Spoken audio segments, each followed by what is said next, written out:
قل هذه سبيلي أدعو إلى الله على بصيرة أنا ومن اتبعني وسبحان الله وما أنا من المشركين.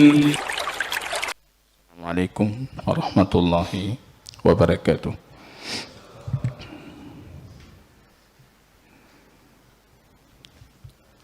الحمد لله رب العالمين، نحمده ونستعينه ونستغفره ونعوذ بالله من شرور أنفسنا وسيئات أعمالنا، من يهده الله فلا مضل له ومن يضلل فلا هادي له. أشهد أن لا إله إلا الله وحده لا شريك له، وأشهد أن محمدا عبده ورسوله صفيه من خلقه وخليله، صلى الله عليه وسلم وعلى آله وصحبه الكرام.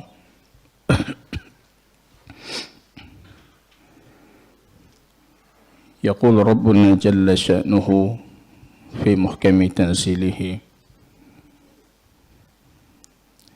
يا أيها الذين آمنوا اتقوا الله حق تقاته ولا تموتن إلا وأنتم مسلمون. Kaum muslimin dan muslimat jamaah salat subuh yang diberkahi oleh Allah Subhanahu wa ta'ala. Pujian dan syukur tiada hentinya senantiasa kita panjatkan keharibaan Allah atas segala taufik, petunjuk, hidayah daripada Allah. Kita di pagi yang penuh keberkahan ini bisa menunaikan faridah Allah, mengkaji ayat Allah, mengkaji hadis baginda Rasul sallallahu alaihi wasallam.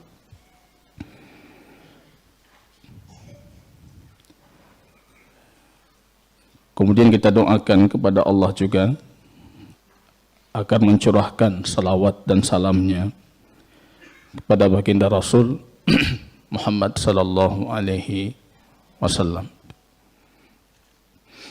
Kaum muslimin yang berbahagia, kita masih dengan kitab Syekh Hafidh Al-Hakami, kitab yang berjudul A'lam As-Sunnah Al-Mansyurah li Bayani I'tiqad Al-Firqatin Najiyati wa Ta'ifatil Mansurah, menjelaskan detail akidah golongan yang selamat, akidah golongan yang dibantu dan ditolong oleh Allah Subhanahu wa ta'ala. Saya masih teringat di penghujung kajian di minggu yang lalu, ketika kita berbicara, ada kelompok-kelompok yang punya masalah dengan akidah mereka. Muncul pertanyaan, mereka ahlus sunnah wal jamaah ataupun bukan? Kita sudah menjelaskan ahlus sunnah dalam dua definisi, dan ada di sana sebagaimana dinukilkan dari Imam Ibn Taimiyah, ahlus sunnah yang dikategorikan sebagai ahlus sunnah yang kurang dalam kesunnahannya. Maka ini dibalik alasan kenapa Syekh Hafidh Al-Hakami menamakan kitab ini kitab A'lam As-Sunnah Al-Mansyurah, untuk menjelaskan akidah At-Ta'ifah Al-Mansurah wal Firqah An-Najiyah. golongan yang selamat, karena ini lebih merucut dibandingkan Ahlus Sunnah itu sendiri. Golongan yang selamat itu bagian dari Ahlus Sunnah, tapi bukan Ahlus Sunnah itu semua mereka itu golongan yang selamat, yaitu At-Taifah Al-Mansurah, Al-Firqah An-Najiyah. Itu orang-orang tertentu, bagian tertentu dari Ahlus Sunnah, dan berupaya meniti jalan di atas sunnah itu secara totalitas. Ini jamaah kaum muslimin rahimani wa rahimakumullah. Kalau mendengar bacaan imam tadi, kita terbawa aura kekhusyukannya. Bercerita tentang 3 golongan itu. Al-mu'min, al-munafik, dan kafir. Saya merinding tadi baca itu ketika imam membacakan muqaddimah dari Quran surat Al-Baqarah itu. Kriteria iman dijelaskan detail di sana. Pembahasan tauhid kita menjadikan itu awal perintah di sana. Perintah pertama ketika Anda membuka Al-Quran yang dibacakan oleh imam tadi. Perintah untuk mempelajari ini. Ini jamaah kaum muslimin rahimani wa rahimakumullah. Pentingnya ilmu selalu kita perhatikan. Apa kaitan ilmu dengan kebutuhan kita? Ilmu ini bercerita tentang alasan kita diciptakan. Bercerita tentang kenapa kitab itu diturunkan, kenapa para nabi itu diutus. Itu semuanya hanya untuk menegakkan satu kalimah tauhid. Ini jamaah kaum muslimin rahimani wa rahimakumullah. Pada pertemuan yang lalu kita masih berbicara tentang, selalu saya katakan ini lubbul i'tiqad, inti dari akidah, yang dikenal dalam pembahasan al-asma wal ahkam. Ayat yang dibacakan imam tadi itu pembahasan al-asma wal ahkam. Nama atau julukan dan hukum-hukum. Ketika Anda menjuluki dia mukmin, Anda punya kewajiban untuk berinteraksi dengan dia itu sebagai seorang mukmin. Ketika Anda menjuluki, menamakan dia kafir, Anda juga punya kewajiban yang sama. Menurunkan dia sebagai seorang kafir. Itu pembahasan asma dan hukum. Maka pembahasan ini selalu saya katakan, ini pembahasan inti akidah. Dari dulu mereka sudah berselisih tentang apa itu iman. Siapa itu mukmin? Seperti apa iman itu? Barangkali saya yakin sekali, jamaah kita baru pertama kali mendengar ini. Ada orang yang mengatakan iman tidak naik, tidak turun. Ada yang mengatakan iman itu naik, tidak turun. Ada yang mengatakan iman itu cukup keyakinan saja. Ada yang mengatakan iman itu cukup ucapan saja. Saya rasa banyak di antara kita itu baru pertama kali mendengar hal demikian. Selebihnya kita masih punya i'tiqad yang salimah, akidah yang selamat di dalam fitrah kita. Iman itu tidak cukup dengan itu. Iman itu harus dibuktikan dengan perbuatan. Iman itu kita merasakan, naik turun dia, naik turun. Bahkan dalam detik tertentu, perubahan status keimanan. Lagi turun. Dan ini sangat kita rasakan. Maka Syekh Islam Ibn Taimiyah seringkali mempertanyakan, mereka yang mendiskusikan tentang iman naik turun itu, apa mereka punya pikiran? Apa mereka punya indera yang masih bekerja bagus itu? Sehingga tidak pernah menyadari kalau di diri kita itu, pada hati kita itu ada keimanan yang sedang naik, ada keimanan yang sedang turun. Dan itu kata baginda Rasul, sarihul iman. Itu iman yang nyata. Mereka datang kepada baginda Rasul dalam kondisi mengeluh. Mengadu, ya Rasulullah, kami kalau bersamamu seolah-olah surga neraka itu di depan kami.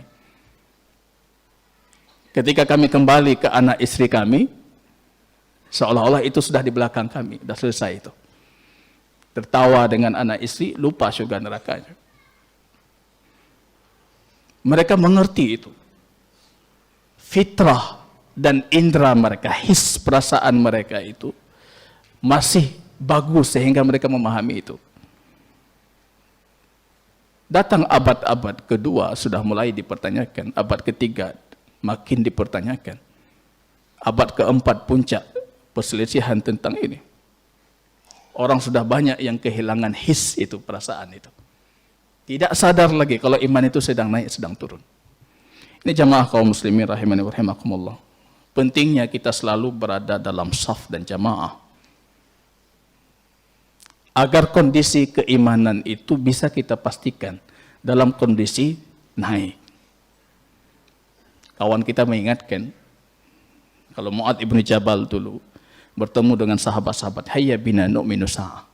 Mari duduk sebentar, kita beriman sejenak. Beriman sejenak itu maksudnya apa? Hayy kita tingkatkan keimanan kita. Berkumpul malam-malam, ya itu di antara asar banyak dari para sahabat, tradisi mereka. Kalau sudah lama tidak bertemu, sekali bertemu mereka ngerumpi bahasa kita, duduk bersama-sama, mereka salat bersama. Yang sunnah secara pribadi, mandiri, mereka kadang-kala melakukan secara berjamaah. Hayya bina nu'minu sa'ah, mari kita beriman sejenak. Mari kita tingkatkan kualitas keimanan kita. Itu sangat didukung dengan faktor suhbah. Suhbatus salihin. Bersahabat dengan orang-orang saleh. Falyanzur ahadukum man yukhalil. Hendaknya kalian itu melihat siapa kawan kalian. Siapa sahabatmu. Aku bisa menilai siapa dirimu kalau aku tahu siapa sahabatmu. Jamaah kaum muslimin rahimani wa rahimakumullah. Puncak dari masalah ini kita mengatakan, kenapa hal ini diperdebatkan? Keyakinan atas dasar satu keyakinan. Dan sebenarnya keyakinan itu keyakinan falsafawiyah yang tidak lepas dari falsafat Yunani yang pernah diimpor oleh kaum muslimin. Maka ini tidak lepas dari itu. Kalau Anda berbicara tentang akidah dan mendakwakan akidah batil itu tidak terpengaruh dengan falsafat Yunani, falsafat Hindia, falsafat Persia, itu bohong, tidak mungkin. Karena pembahasan diskusi tentang iman itu didiskusikan dulu. Plato, Aristoteles itu mendiskusikan tentang itu. Iman itu seperti apa? Tuhan itu seperti apa? Mereka berkeyakinan iman itu satu bentuk. Tidak bisa berkurang. Kalau kita ibaratkan kemarin hari seperti angka 10. Kalau berkurang bukan 10 lagi. Satu bentuk itu. Ketika mereka mendirikan pondasi keimanan demikian, maka mengharuskan mereka mengatakan iman itu tidak bisa naik, tidak bisa turun. Naik dari sisi Tuhan saja. Turun ayat tambahan di masa Rasul, tambah iman. Itu maksud tambah iman, kata mereka. Bukan dari sisi hamba. Sedangkan iman hamba tidak bisa naik, tidak bisa turun. Akidah Ahlus Sunnah, iman itu bisa naik dari sisi Tuhan, dan bisa naik turun juga dari sisi hamba. Dalam akidah kita, tidak mesti orang yang duluan beriman, dia itu akan lebih tinggi imannya dibandingkan orang yang datang belakangan. Kalau versi ahli batil, mengharuskan demikian. Karena iman itu bertambah dari sisi Tuhan. Kalau Anda masuk Islam, dari kalangan sabiqun al-awwalun mutaqaddimin, itu mengharuskan iman Anda lebih tinggi dibandingkan orang datang belakangan. Karena perintah yang datang kepada Anda lebih banyak, ayat yang datang kepada Anda lebih banyak dibandingkan orang yang baru masuk Islam.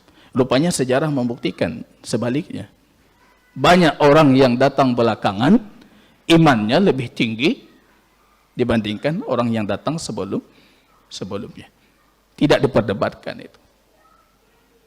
Anda bertanya Zaid ibnul Khattab, saudaranya Umar ibnul Khattab, siapa duluan masuk Islam? Zaid.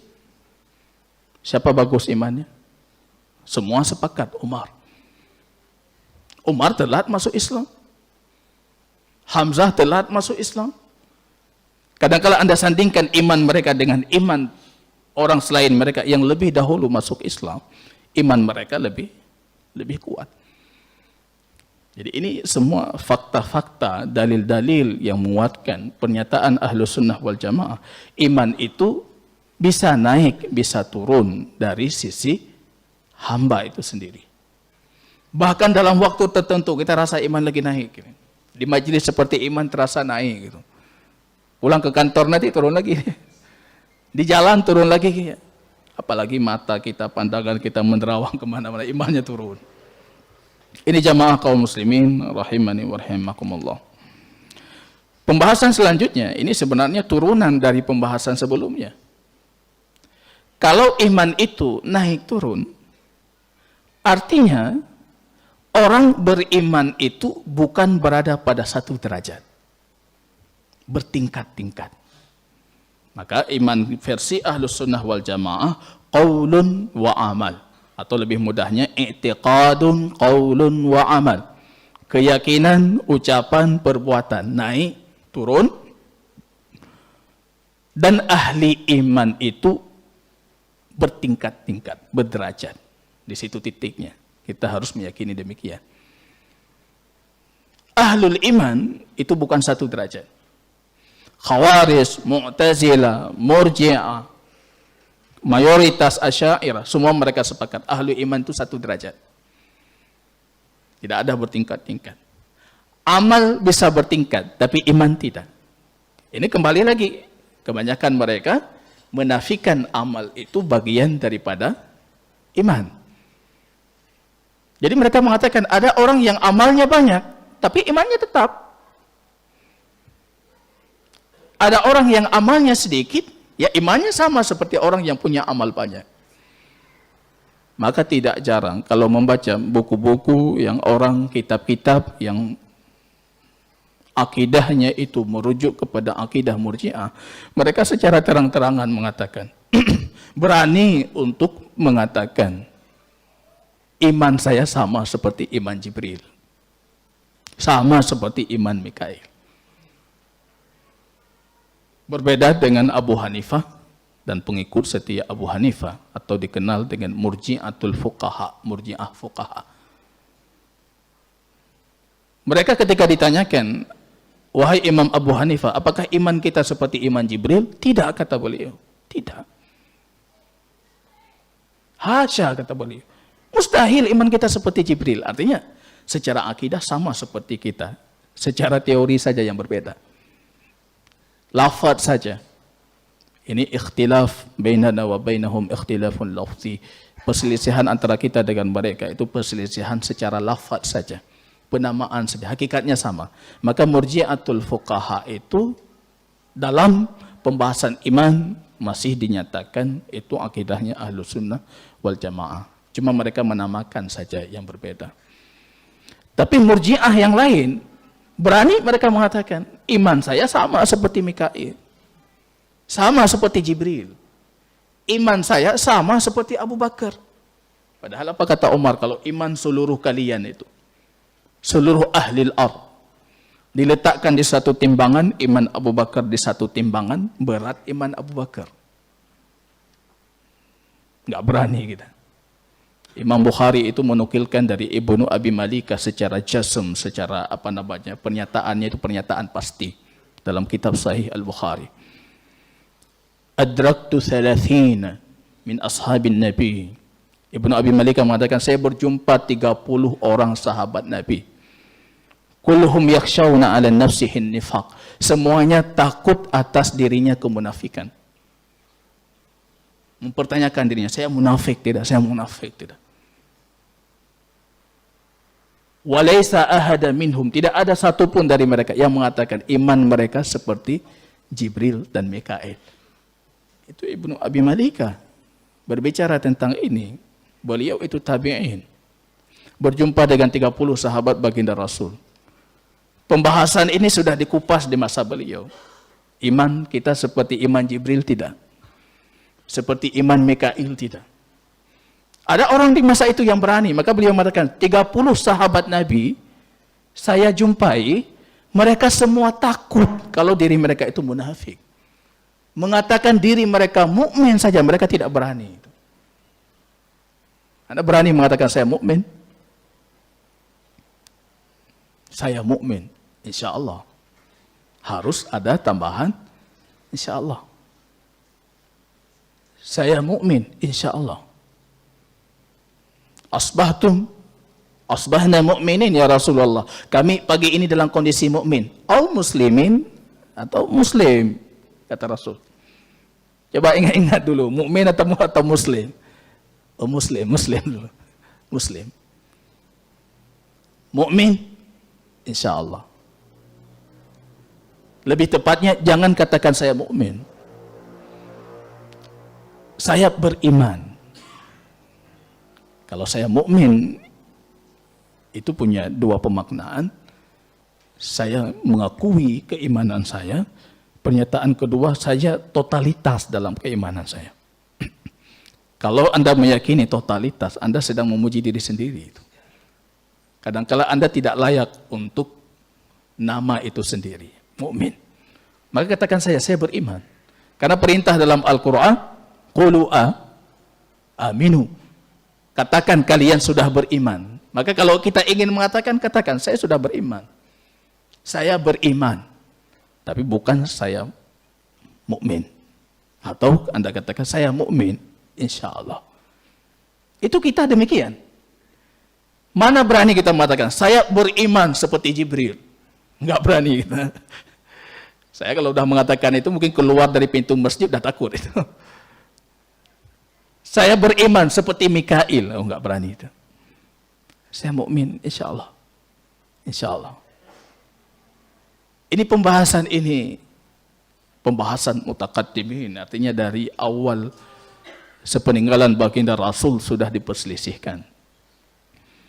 Bahkan kalau Anda lihat itu dalam Sahih Muslim, memberikan ini judul sebagai satu subbabnya.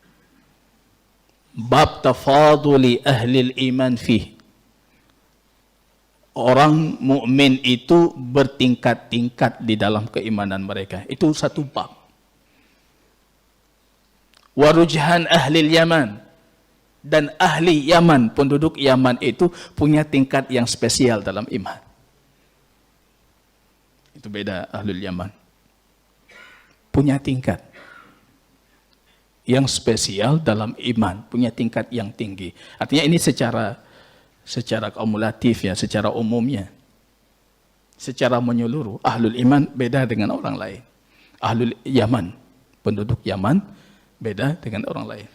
Rasul dalam hadis Imam Muslim itu pernah menunjuk ke Yaman mengatakan, al-iman hahuna, iman di sana. Apa maksudnya ini? Kalau semua tingkatnya sama, artinya iman di mana-mana. Iman di sana. Beliau menunjuk ke Yaman. Sedangkan fitnah, yang akan muncul fitnah ke sana. Beliau tunjuk ke arah Najd. Najd dalam sejarah bukan Najd tempat kelahirannya Syekh Muhammad bin Abdul Wahab. Najd itu Irak. Iran. Dari dulu itu tempat fitnah. Sampai sekarang. Iman hahuna. Kalau iman di sana, yaitu penduduk Yaman. Ja'akum ahlul Yaman, hum araku afidatan. Mereka paling lembut hatinya. Yang pernah di Yaman tahu itu. Bagaimana ahlul Yaman, kultur mereka, budaya mereka. Barangkali Anda selalu mempertanyakan, kenapa di antara negara Timur Tengah yang tidak pernah maju itu Yaman? Yang tidak pernah berkembang itu Yaman. Yang paling miskin itu Yaman. Kalau bercerita negara Teluk, Yaman keluar. Negara Teluk masuk Yaman, tidak masuk. Padahal memang di Teluk dia tidak masuk. Barangkali itu berbagai macam takdir Allah dan kepastian yang sudah Allah tetapkan untuk penduduk Yaman.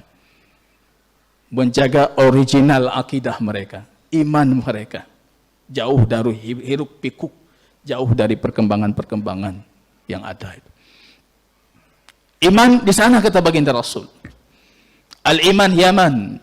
Ya, iman itu Yaman. Al-hikmah Yamaniyah. Hikmah itu Yaman. Al-fikhu Yaman. Fikih itu Yaman. Semua Yaman.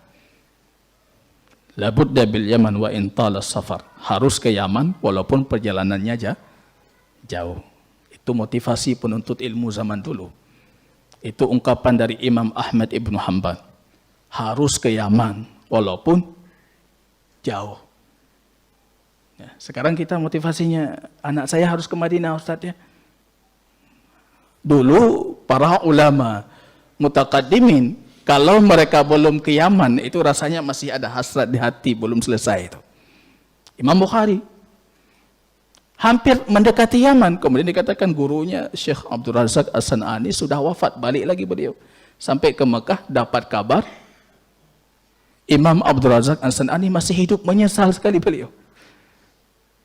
Mau balik lagi, rupanya betul-betul meninggal.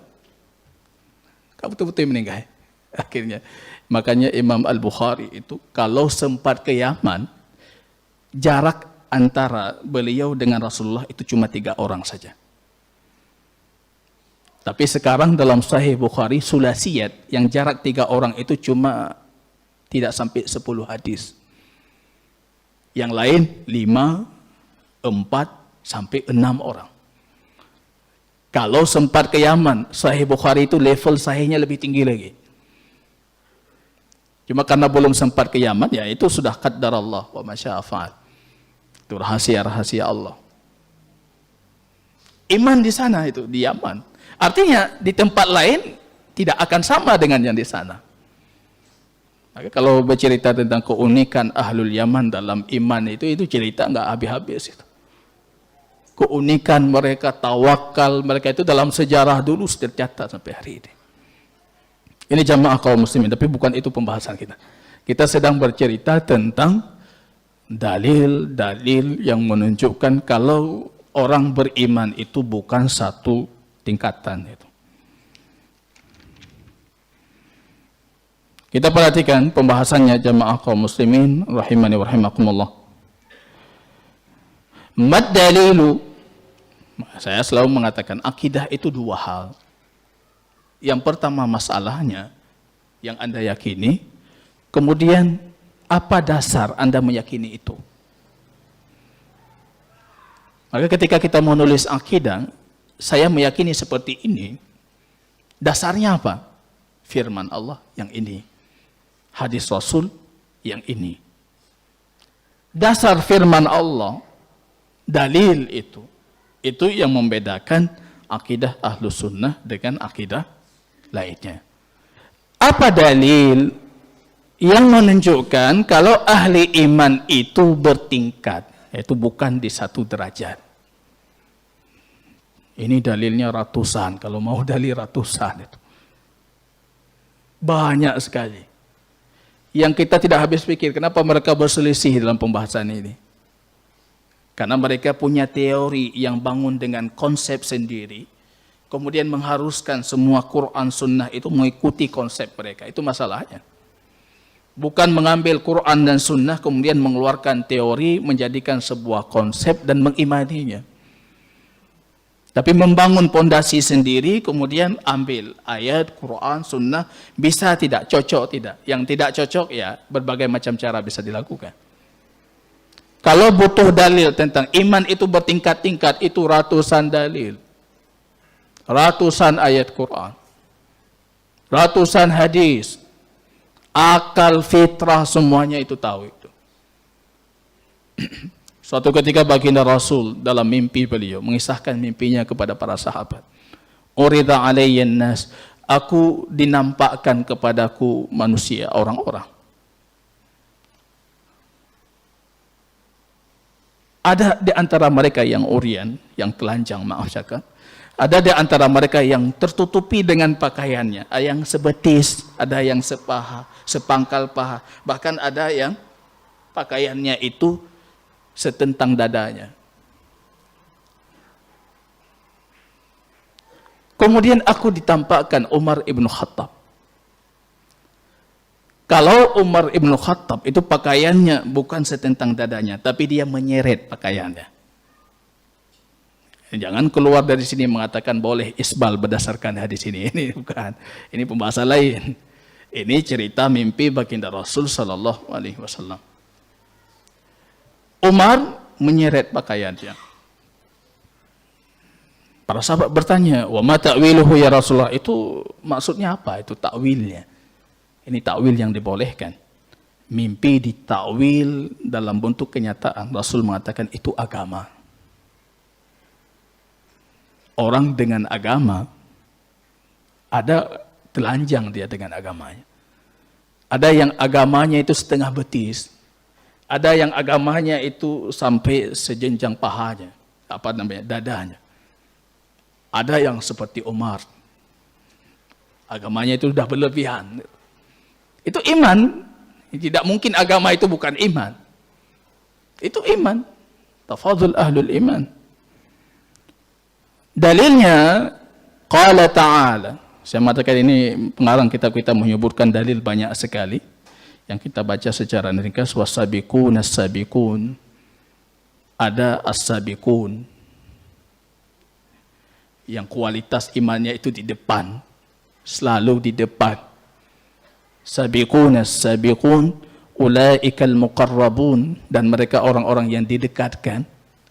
Artinya kalau ada yang selalu di depan, ada yang selalu di belakang. Ada orang yang mencari saf pertama, ada yang mencari saf belakang itu. Nah, itu kualitas iman semuanya. As-sabiqun as-sabiqun, ulaikal muqarrabun, wa ashabul yamin. Ada yang sebelah kanan. Wa ma ashabul yamin, apa mereka yang sebelah kanan itu? Fa amma in kana minal muqarrabin farauhun wa raihanun wa jannatun na'im. Kalau dia itu bagian dari orang-orang yang dekat dengan Tuhan mereka, farauhun wa raihanun wa jannatun na'im. Itu ketika kita wafat itu. Ketika kita wafat, kualitas iman itu kita akan tahu pembahasan ini. Beda kualitas iman, beda kondisi wafat. Ada yang menjelang sakratul mautnya, itu langsung Allah nampakkan di mana posisinya. Langsung tertiup bau dari surga. Faraihanun, farauhun, faraihanun, wa jannatun na'im. Allah nampakkan posisinya. Ada yang sebaliknya. Itu kualitas iman. Semuanya ada kualitasnya. Wa amma in kana min ashabil yamin, fasalamun laka min ashabil yamin. Kalau mereka dari golongan yang kanan, maka keselamatan untuk mereka bagi yang berada di golongan kanan. Yang berada di golongan kanan itu pun bertingkat-tingkat. Maka keselamatan untuk mereka itu keselamatan bertingkat-tingkat. Ada yang full keselamatan. Kalau dia sisi kanannya itu full. Ada yang keselamatannya kurang. Sisi kanannya kurang. Sama pada pertemuan yang lalu kita membacakan ayat alladzina amanu wa lam yalbasu imanahum bidzulmin ulaika lahumul amnu wa hum muhtadun. Orang beriman kalau tidak mencampur adukkan iman mereka dengan kezaliman, maka bagi mereka keamanan dan petunjuk. Aman dan petunjuk itu diberikan setara dengan iman yang dimiliki. Kalau tinggi, amannya tinggi, petunjuknya tinggi. Makin kurang, makin kurang. Fasalamun laka min ashabil yamin. Keselamatan di sini. Ada yang full, keselamatan duniawi, ukhrawi, karena dia keimanannya itu full. Ada yang keselamatan ukhrawinya itu keselamatannya tanggung. Masuk ke neraka dulu baru keluar. Itu akidah ahlu sunnah. Ada orang yang masuk neraka nanti dikeluarkan karena ada iman. Tapi iman itu bukan iman full. Jadi keselamatan yang dia dapatkan bukan keselamatan yang full, yang penuh. Itu keselamatannya tanggung juga. Yang penting ada walaupun sebiji sawi dari keimanan. Pasti diberikan keselamatan. Cuma nanti lamanya. Ukuran lamanya di neraka, tidak lamanya. Itu yang tergantung dengan kualitas keimanan. Maka semua dalil-dalil yang menceritakan tentang azab neraka, nikmat syurga, itu semua menunjukkan kalau orang beriman itu bukan berada dalam satu kondisi. Kenapa syurga itu sampai 8 derajat? Neraka itu sampai 7 darakat. Kalau derajat itu naik ke atas, darakat turun ke bawah. Syurga itu sampai 8 tingkat. Ya, kualitas keimanan bertingkat-tingkat. Jadi pulang dari sini coba baca Quran surat Ar-Rahman.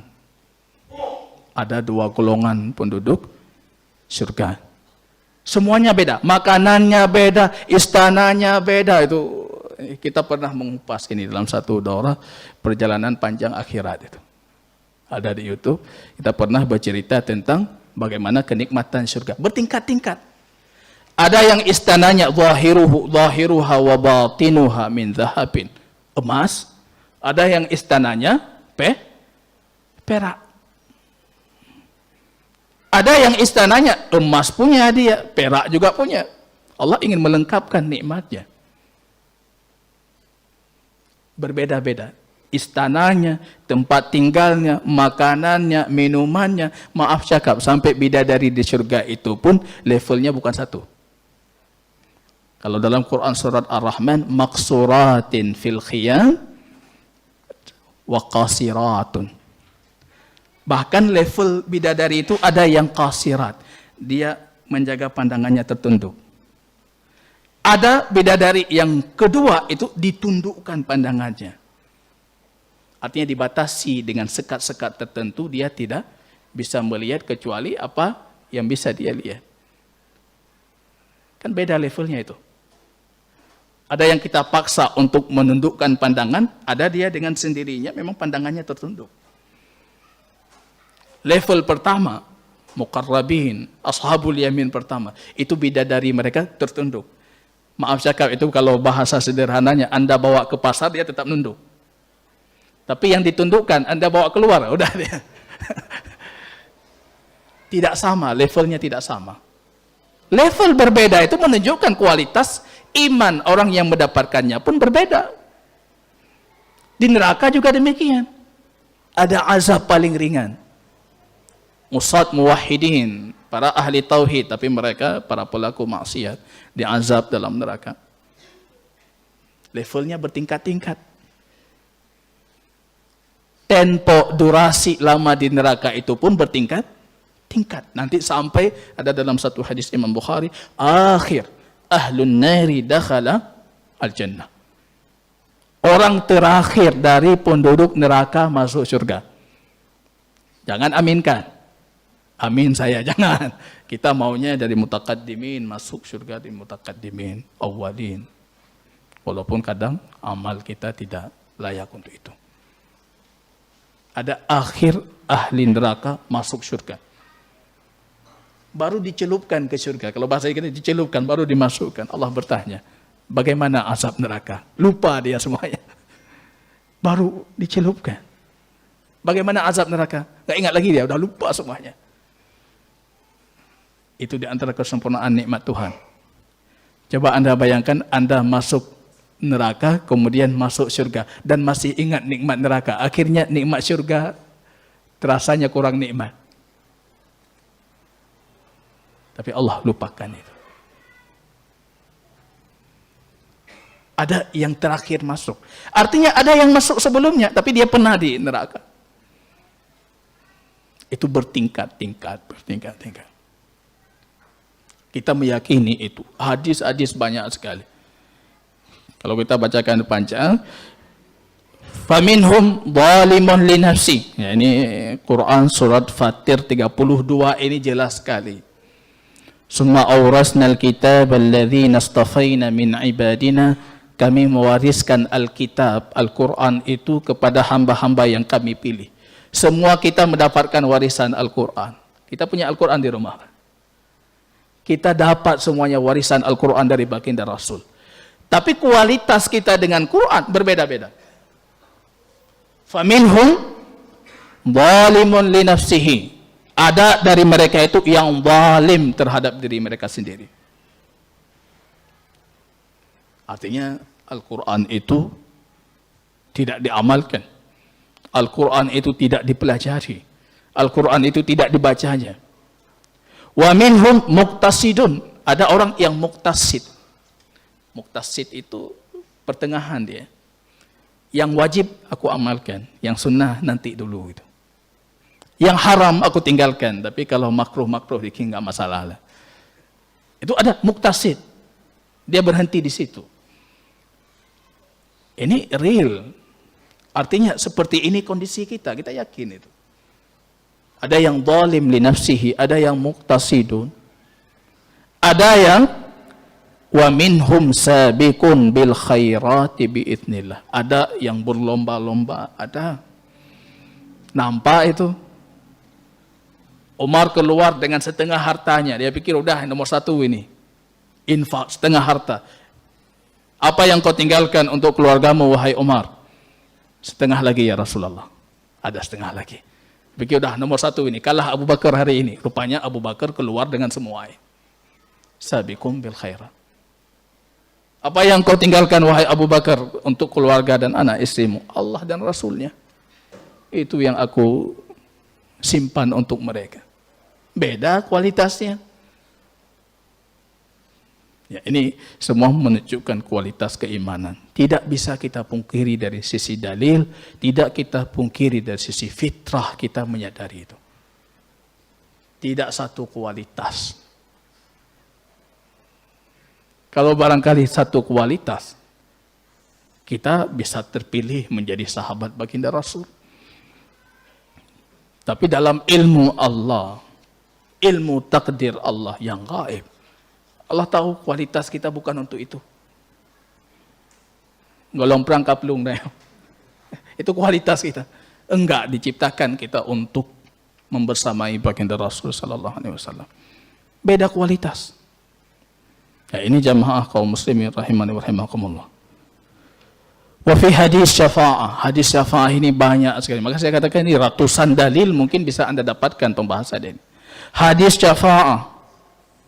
Inna Allah yukhrij minan nari man kana fi qalbihi wisna dinarin min iman. Allah keluarkan dari neraka siapa yang di hatinya ada seberat dinar dari iman. Dia punya iman tapi seberat dinar. Summa, kemudian juga Allah keluarkan dari neraka man kana fi qalbihi nisfa dinarin min iman. Siapa yang di hatinya ada setengah timbangan dinar dari iman. Dinar itu beratnya berapa itu? Beratnya dinar itu ada orang yang imannya dinar itu apa? 4 gram. Imannya itu seberat 4 gram. Ada orang itu dikeluarkan dari neraka nanti. Ada orang yang imannya seberat 2 gram dikeluarkan juga dari neraka. Tapi di sini menggunakan kata summa. Summa itu ada tarahi, artinya waktunya, jenjangnya itu berbeda. Artinya yang beratnya seperti 4 gram itu dikeluarkan lebih cepat dibandingkan yang imannya beratnya 2 gram. Tidak sama. Iman kita seberat apa itu? 60 gram? 1 gram? Dengan kondisi seperti ini, apa cukup 1 gram iman kita? Dengan fitnah zaman seperti ini, apa cukup 1 gram itu? Ini jamaah kaum muslimin. Wa fi riwayah, dalam satu riwayah, hadis syafaat itu banyak versi hadisnya. Banyak sekali hadisnya. Yukhrij minan nari man qala la ilaha illallah wa kana fi qalbihi minal khair ma yazinu sya'ira. Allah keluarkan dari neraka siapa yang mengatakan la ilaha illallah dan di hatinya ada kebaikan walaupun seberat sehelai rambut. Seberat sehelai rambut Allah keluarkan. Ini kalau orang Khawarij, orang Mu'tazilah dapat hadis-hadis seperti ini, bingung mereka itu. Ngomong lewatnya. Kalau hadis ini mereka dapatkan, bingung mereka. Ini gimana kita takwil lagi ini? Masa sudah mukmin dia keluar dari neraka? Enggak mungkin itu. Ditakwil macam-macam, hadisnya lemahkah, hadisnya inikah, seperti inikah, macam-macam. Maka saya mengatakan pada pertemuan yang lalu, Ahlus Sunnah itu as'adun nas. Orang paling bahagia dengan Quran dan Sunnah. Kita mau banyak lagi, ada hadis lagi, makin bahagia kita. Ada ayat lain, makin bahagia kita. Ada ayat lain, makin bahagia kita. Karena semuanya mendukung apa yang kita yakini. Kalau mereka, ini hadis lain, udah, makin bingung mereka. Makin susah mereka, nyoki bantah takwil loh. Dah takwil sama aja seperti yang kemarin. Ya. Ini, Allah keluarkan siapa yang mengatakan la ilaha illallah walaupun di dalam hatinya itu ada kebaikan seberat sehelai rambut. Kemudian Allah keluarkan, kemudian itu summa, itu ada terakhir, artinya ada tempo waktu, dia bukan pada satu waktu. Man qala la ilaha illallah wa kana fi qalbihi minal khairi ma yazinu burrah. Itu siapa yang walaupun itu seberat sawi. Ya, sawi itu didefinisikan sebagai benda paling ringan. Ya, benda paling ringan. Summa yukhrij minan nar man qala la ilaha illallah wa kana fi qalbihi ma yazinu durra. Jadi tingkatan muwahhidin, al-usat al-muwahhidin, para pelaku maksiat dari kalangan ahli tauhid itu dikeluarkan dari neraka tergantung berat kualitas keimanan yang kita miliki. Maka dengan bertauhid kita sudah mendapatkan keselamatan, tapi keselamatannya bukan keselamatan mutlak. Kalau mau keselamatan mutlak, maka iman dan tauhidnya harus mutlak juga. Ini jamaah kaum muslimin rahimani wa rahimakumullah. Jadi ini menyelesaikan pembahasan kita tentang definisi iman. Ya, saya ulangi lagi, iman itu qaulun wa amal. Dan qaul itu bisa jadi qaulul qalb, i'tiqad. I'tiqad qaulun wa amal. Yazid wa yankus. Bisa naik, bisa turun. Dan ahli iman itu bukan satu derajat. Ketika kita bercerita ahli iman, jangan dipikirkan cuma manusia saja. Ahlul iman itu jin termasuk di dalamnya yang beriman. Para malaikat juga ahli iman, mereka juga beriman. Kualitas iman ahli iman itu berbeda-beda. Kita dengan jin berbeda kualitas iman. Ada jin melebihi kita dalam keimanan. Ada jin yang mungkin seperti kita dalam keimanan. Malaikat berbeda dengan kita dalam kualitas keimanan. Maka pertanyaan yang dulu seringkali didiskusikan, mana lebih baik, orang saleh mukmin ataupun malaikat? Itu panjang lebar, Ibnu Taimiyah juga termasuk yang membicarakan pembahasan itu. Mana lebih baik? Malaikat atau orang saleh mukmin? Ada yang mengatakan malaikat, ada yang mengatakan orang saleh mukmin. Tapi jawaban paling menarik itu jawaban Syekhul Islam Ibnu Taimiyah dalam Majmu' Fatawa. Beliau mengatakan, kalau berbicara tentang kehidupan duniawi, malaikat lebih baik, mereka tidak pernah bermaksiat. Tapi kalau berbicara tentang ukhrawi, kita lebih baik. Karena besok malaikat masuk surga jaga kita. Jadi malaikat tidak akan menikmati itu. Tidak mendapatkan ganjaran dan balasan yang akan didapatkan oleh saleh mukmin. Jadi kata Imam Ibn Taimiyah, tergantung Anda berbicara tentang apa. Kalau berbicara tentang sekarang, malaikat lebih baik. Tapi kalau berbicara tentang nanti, kondisi yang akan datang, saleh mukmin lebih baik dibandingkan malaikat. Wallahu ta'ala a'lam bishawab. Kita cukupkan di sini. Barakallahu fikum. Subhanakallahumma bihamdika asyhadu an la ilaha illa anta astaghfiruka wa atubu ilaik. Assalamualaikum warahmatullahi wabarakatuh.